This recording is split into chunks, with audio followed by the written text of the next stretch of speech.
If you need to check a motorcycle you're buying hasn't been crashed, clocked or has outstanding finance, use the link below together with the code FLYER to get 20% off your Car Vertical Motorcycle Buyers Report.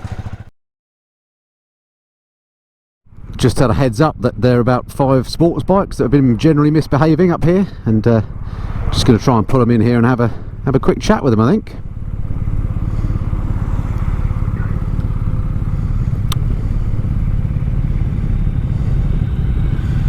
Multistrada, big Honda, KTM. Good luck, chaps. Just having a bit of a polite chat. So, talking to complete. Basically, Lee up ahead in the car saw these guys overtaking on left-handers and stuff. Looked like dangerous overtakes, so they got pulled in for their trouble. And hopefully they'll be riding, taking it easy now. Also, one of them had a quite an obviously tricky number plate where the digits and numbers have been made to look like the opposite, and the sizing was wrong and the font was wrong. I think that guy was quite lucky to get away without having a ticket. Anyway, it was all dealt with very politely. No one got done. Hopefully some lessons learned. Question time again then, this one from Mark Taylor. Thank you for your question, Mark. He asks, it would be interesting to know how many reported bike thefts the police get. Appreciate this may fall within a different police department, but relevant nevertheless. And how many they recover, and also how many convictions do they secure as a result. Plus any advice they would give over and above the obvious security measures to reduce the risk of having your pride and joy nicked. It's actually about 5 questions there. So yeah, theft, Lee. What's your thoughts on that? It's not a huge issue in North Wales. I think maybe just over 40 bikes were stolen last year, or over the last 12 months. I can't tell you how many have been recovered off the top of my head. It's not a big issue as it is in the cities. Security measures, the obvious ones are the obvious ones, aren't they? So keep it out of sight, locked up in garages, use your ground anchors, chains, all that sort of stuff. Put a cover over it if it's outside, and just make it as difficult as you can for the thief, so they go on to somebody else's and leave yours alone. We were talking about road positioning earlier. It's interesting watching Owain on the bike in front. Look, he's out there now with a slight left turn, so he's in what I would call position 3. Get a bit more vision through. And then if we do a right turn, he'll be out in what I call position 1, again to get more position through. I completely get that, but for me, it breaks down a bit if you're, say, on a right-hand bend and you're very close to the curb. You've got to ride very precisely. You've got no margin for error. So we're hanging out now to position 1 for the right-hander. Okay, it's not a problem here because it's a big wide bend, but if it was a tight bend, you know, it could be tricky. You could, if you haven't got much margin for error, you've got to ride accurately if you're going to do that. At least that's my view. But all the advanced riding courses tend to teach the same stuff, so there must be some basis in science and statistics there somewhere, I'd like to think. See, we're out in position 3 for this left-hand bend. You can see round it nicely. But again, if it was a tighter bend and then there was something coming around, you're out in danger's way as far as I'm concerned. But as the guys were saying, Andy was saying earlier, you've just got to look ahead, look at the line of trees, see what's coming, use all the clues and observation that's available to you. There's a lot more to it than you might at first think.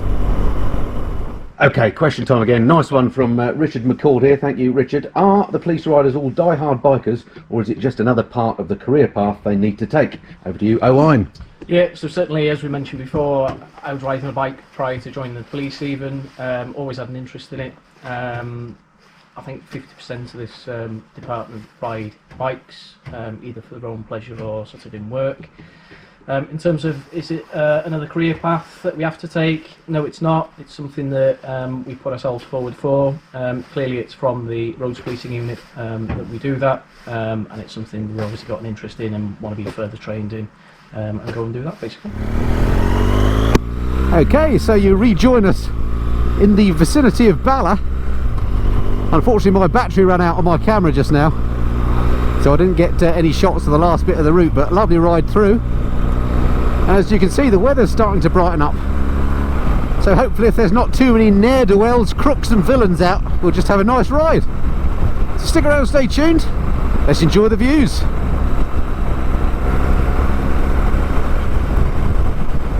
Oh, it's good to be back, Wales. It is good to be back. It's been way too long. This is what riding is all about, isn't it? Wales always delivers when it comes to motorcycling. So Owain described this as one of the Top Gear routes. Apparently this is one of the roads that often features in Top Gear as one of their road test routes, and I can see why. What an absolutely cracking road. Also earlier on they were describing the roads around here as the Evo Triangle as well, because of Evo magazine testing their cars in this area. So it's not just the bikers that appreciate Welsh roads.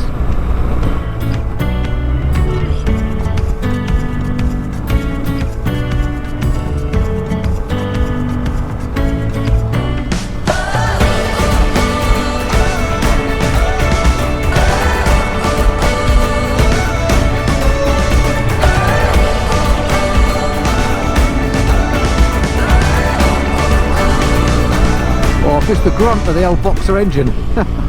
Went round there in 5th and it still pulled away. As much as I don't like the looks of the Boxer engine bikes,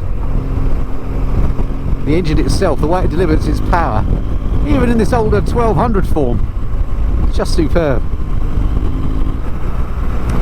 Look at this ribbon of tarmac.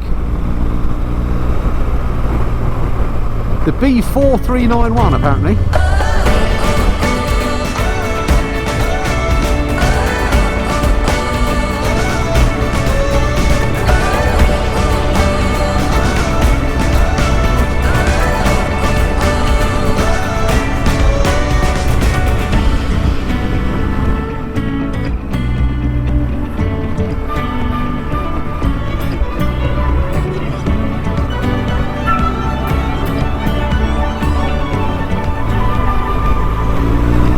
Tell you what, it just shows how much fun you can have within the speed limit, doesn't it?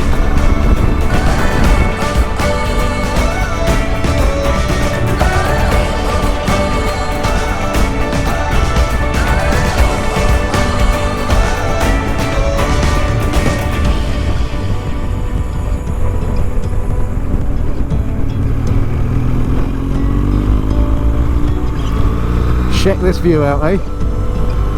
Look at that. Bruce would be proud. What an absolute cracker.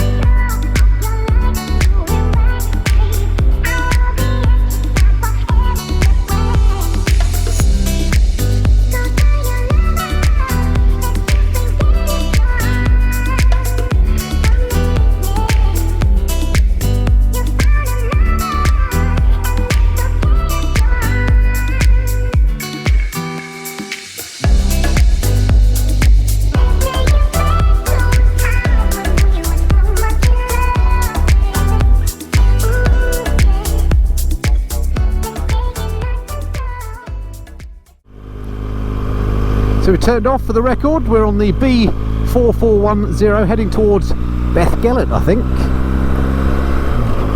And it looks like this potentially could have some scenic moments.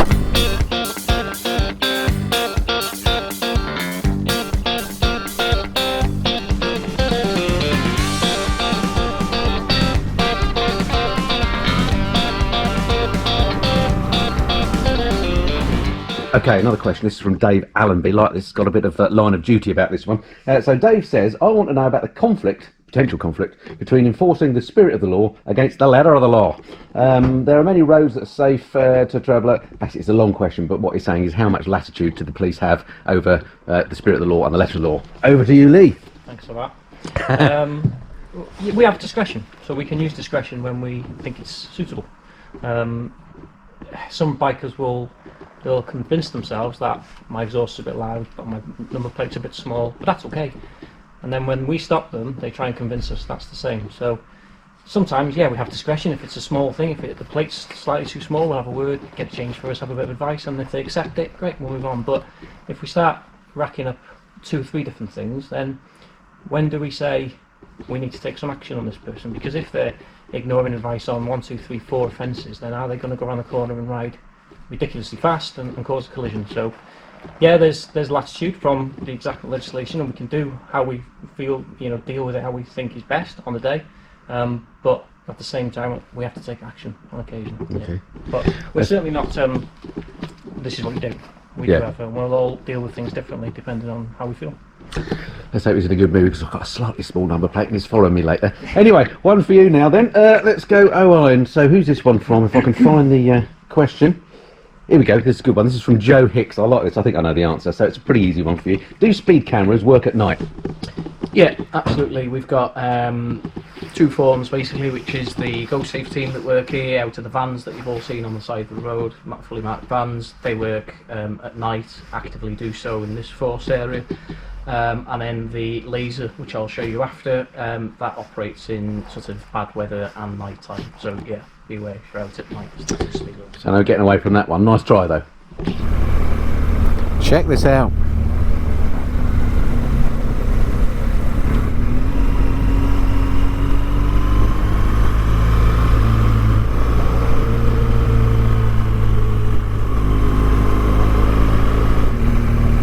Well, the sun has properly come out now, and it's pretending to be summer here in Wales, which is very nice indeed. Oh, how much better is it when the weather plays ball, eh? A balmy 13.5 degrees centigrade. Should have brought me trunks.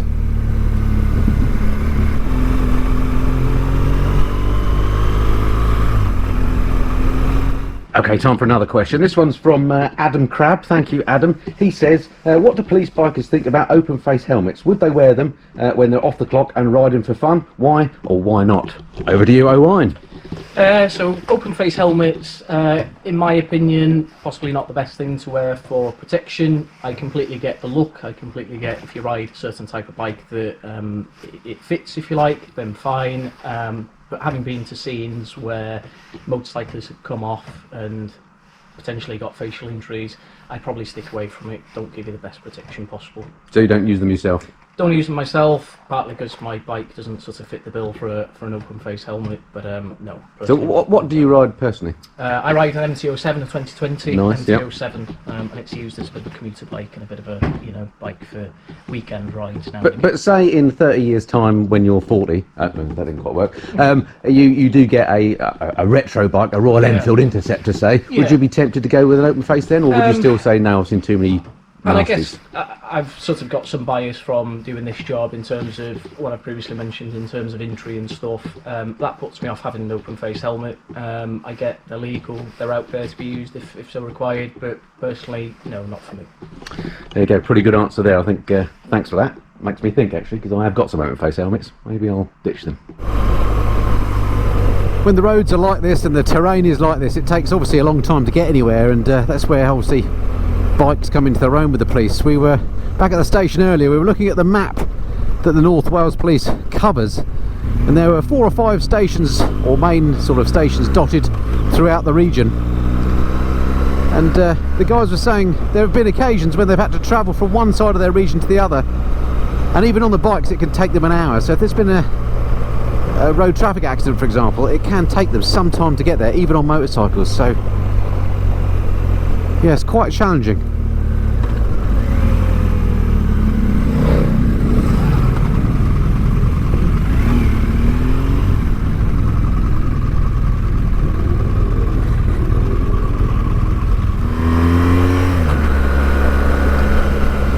Right, it looks like the chaps are after those bikes. I'll just hang back. Wonder what the story is. I'm sure we'll find out shortly. Here we are.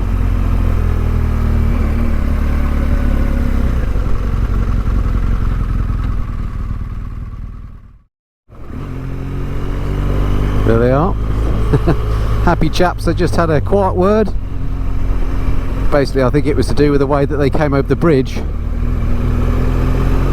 a bit aggressive, cut the corner slightly, and then they all came around very quickly, having seen that we were coming the other way. So it was just a case of a friendly word to exercise a bit of caution, and they'll be on their way, hopefully being a little bit more careful.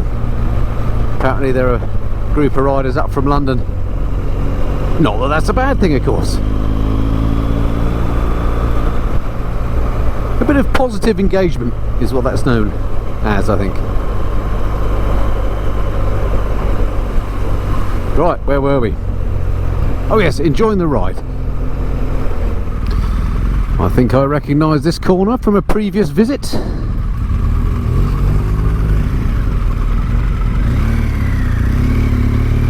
On the Goldwing with Mrs. Flyer, if I'm not mistaken. And it is a cracking road through here as well. Oh wow, look at the water down there.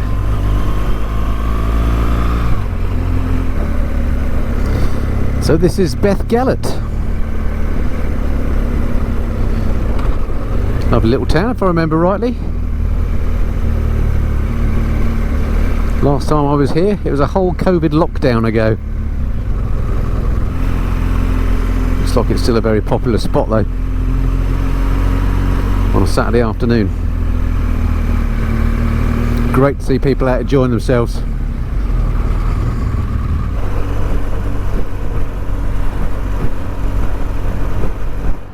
Well, what a cracking ride through that was. So we've just stopped here at this little cafe just outside Beth Gallet. It was very busy in Beth Gallet, as it seems to always be.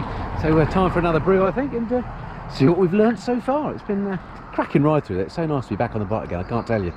Right, time for another brew time. So I was wondering, you lot are festooned with a load of kit, radios, goodness knows what, cameras. I find charging up my camera battery a pain in the backside. What's it like for you guys to manage all that? Is it all done for you? Do you just pick up a battery at the start of the day, or? No.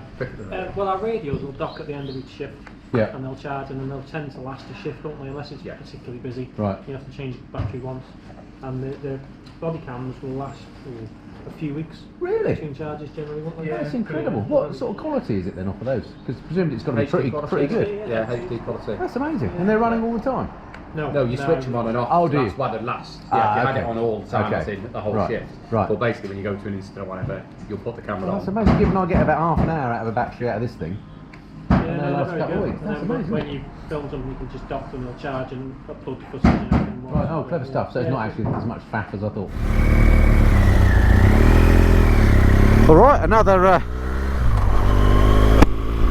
little tea stop before the next part of the ride, and what a cracking part of the ride it is too. Check out this scenery. So I think we're pretty much at the base of Snowdon here, so we are now in Snowdonia proper, and I'm so chuffed that the weather has improved. It's absolutely glorious out here now. Roads largely dry, not too many people on them. Although I'm not ruling out the chance of another shower at some point looking at these clouds. Absolutely gorgeous down here by the lake. Oh, I'm loving this.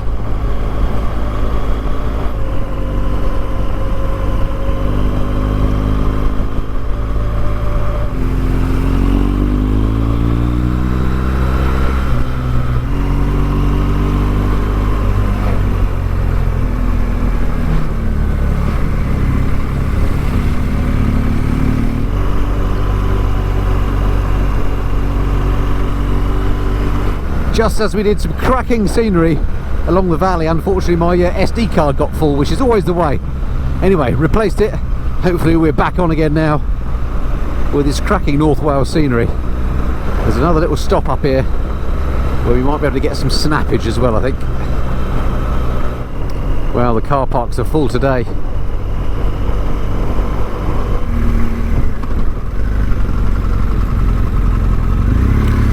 Another full car park with some tired looking walkers.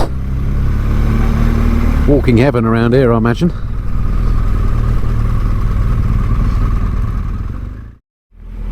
So it turned out to be pretty busy in the walking mecca, so it was a quick loo stop and move on. But lovely spot again. I can see why it's popular with the walking types,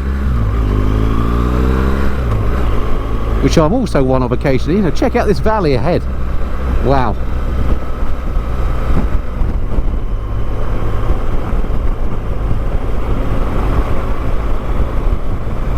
That is gorgeous.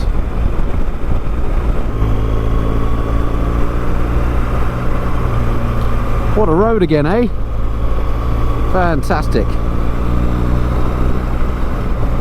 So that's us heading out of Snowdonia then. It's been absolutely great to be back in the area. I just love this part of the world. It's been great to be back on the bike as well, and been absolutely fascinating to spend the day with the bike cops. We're basically heading back now to the Wrexham HQ to say our cheerios. Once we're out of these foothills, it's dual carriageway pretty much, so I won't film there. But I must say, huge thank you to the guys for looking after me so well today. I've thoroughly enjoyed our time together. Not only learning about the police and what they do, and answering all those questions that you guys kindly sent in, so thank you to all my patrons that sent in those questions. Made for a fascinating day. Every day's a school day when you're a biker on YouTube. And not only that, I thoroughly enjoyed the day's riding as well, so double bonus. Hope you've enjoyed watching the videos. If you've not done so already, do hit that subscribe button. It'd be great to see you next time. Right, that's it for now. Until next time, this has been the Mr. Fly. Cheerio.